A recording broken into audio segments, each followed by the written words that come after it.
Hi, I'm Josafath Reynoso. I'm a graduate from the MFA Scene Design program in 2015, and I'm also the scenic designer for Threepenny Opera. Before I begin, I would like to acknowledge that the land I'm standing on today is the original homeland of the Powhatan and Chickahominy tribal nations.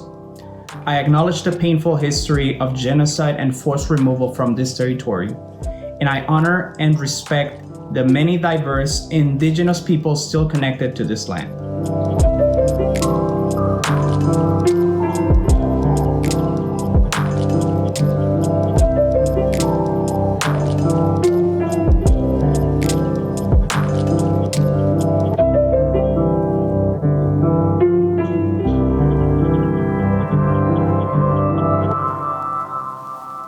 Last week, we ended our discussion with 1728's The Beggar's Opera, which Bertolt Brecht used to create the Threepenny Opera 200 years later in 1928.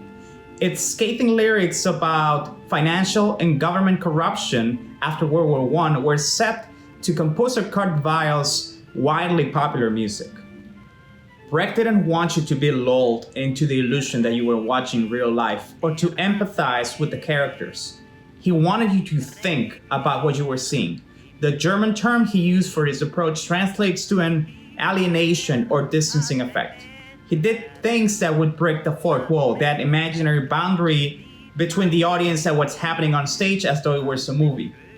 He had characters read stage directions or carry signs to disrupt your experience. When theater only offers plots that confirm our ideas about how the world works and doesn't ask anything of us, it cannot change the status quo.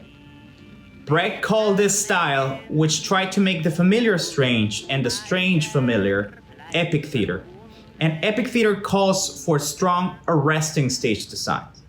For Threepenny Opera, my intention was always to create a space that would embody the distancing effect of Brecht by creating a contrast, by allowing the space itself, even though it was a unit set, to transform throughout the play. So it was a space that would allow you to be part of the fantasy.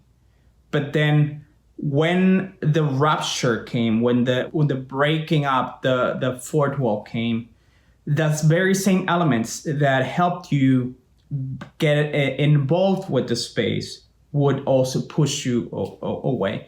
The clearest example of this for me is the Runway. The Runway was one of the very first ideas that I envisioned for this design for Threepenny Opera. It was actually based on a scene from Who Framed Roger Rabbit, where Jessica Rabbit is in the famous scene, and she actually walks from the stage to the tables, to one of the cafe tables. So I wanted to create that proximity. I wanted to create that contact with the audience for the big musical numbers. But then when the first, second, and third finale happened, that proximity also became a weapon. That idea of breaking up the stage space and going into the audience seamlessly, just with one step down, it was one of the big moments for me. So we have McKeith actually singing "What Keeps a Man Alive," and as he's doing that, we see him come down from the grand staircase and then go into the audience space, just step onto the tables and just be singing on people's faces, right? So that rupture, that violence of the difference between, the highly stylized spectacle space versus the space of violence, the space of encounter with the actor as an actor, not as a character anymore, but as an actor presenting this didactic moment. One of the main elements was the idea of course, the theater within the theater, right? But then what I wanted to create was a theater within a theater within a theater. So what I did is I hung a bunch of old Threepenny Opera posters around the space. I had some tattered fabric. So I wanted the CBT to look like a totally different space. I wanted the people who came in to feel like this was a space they had never set a foot on. So in that regard, I wanted the space to feel different so they could be enraptured by the story at the beginning. So they would be totally engulfed by it and then break from it, in a sense. I always envisioned this set as a giant trap. A trap that the actors are setting throughout the first, second, and third act, and that at the precise moment of the first, second, and third finale, we see this trap snap.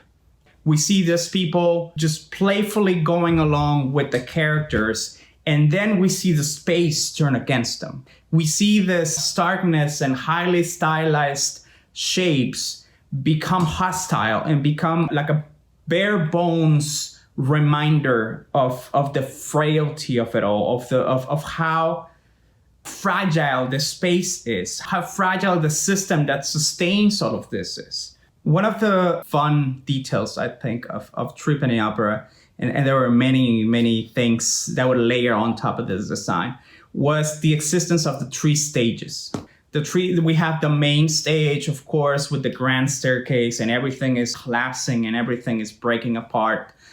Everything was custom made. I didn't want to use scaffolding, for example, right? Because I didn't want it to feel like it was prefabricated. I wanted to feel like it was a space that was hastily put together to reflect the fragility of this space, to reflect how easily it could all collapse, right? How easily this whole system that these people are living in is just a push away from just tumbling down. For the 3 stages, we had the bar, we had the main stage, and then we had the band. I was very adamant about having the band on stage. I wanted to see the musicians. Again, in this intent of making you hyper aware of the spectacularity of it all. I wanted to show the audience that they were in a show. And in order to do that, I wanted to see the musicians. I didn't want to hide them in the pit. I didn't want to have them on the back. I wanted the musicians to be part of the set, in a sense. And there were also interactions with the actors, which I think really worked with this idea of emphasizing how spectacular this whole thing was. One of the aspects that I thought was most important was the use of video. The use of video, which I didn't design, but I worked very closely with the video designer, Joe Payne, was to allow the space to grow and then to go back to a smaller format. So in the last scene, when Macheath is walking to the gallows, we see his face magnified. We see it turned into this almost propaganda poster. It's almost like we are trying to say that the message is more important than the character, than the actor, even if you want to call it that. Then it was an idea I came up. We had this really weird moments, this kind of like giant winks in which we were playing the finales. And then on the 2 side small screens, we had pictures projected of Bertolt Brecht and Kurt Weill. So it was like a nodding to the authors, but it was also what we call author message. So, right. So it was like, this is the part that you have to pay attention to, right? So the highly didactical and teaching moment, right? This very well-structured teaching moment. We emphasized that. We said, these are the guys who came up with this message that you're listening to. Brecht's other anti-war and anti-fascist plays like Mother Courage and Her Children and Fear and Misery of the Third Reich hammered at the structural problems of empire and racism. He didn't mind that he made wealthy audiences uncomfortable. Today is also a good time to get uncomfortable, to ask hard questions about theater's past, present, and future. Thanks for joining us, and please come back next week as we keep on exploring how theater has been and can still be a force for political change. Or, as Brecht himself put it, art is not a mirror to hold up to society, but a hammer to shape it. Thank you.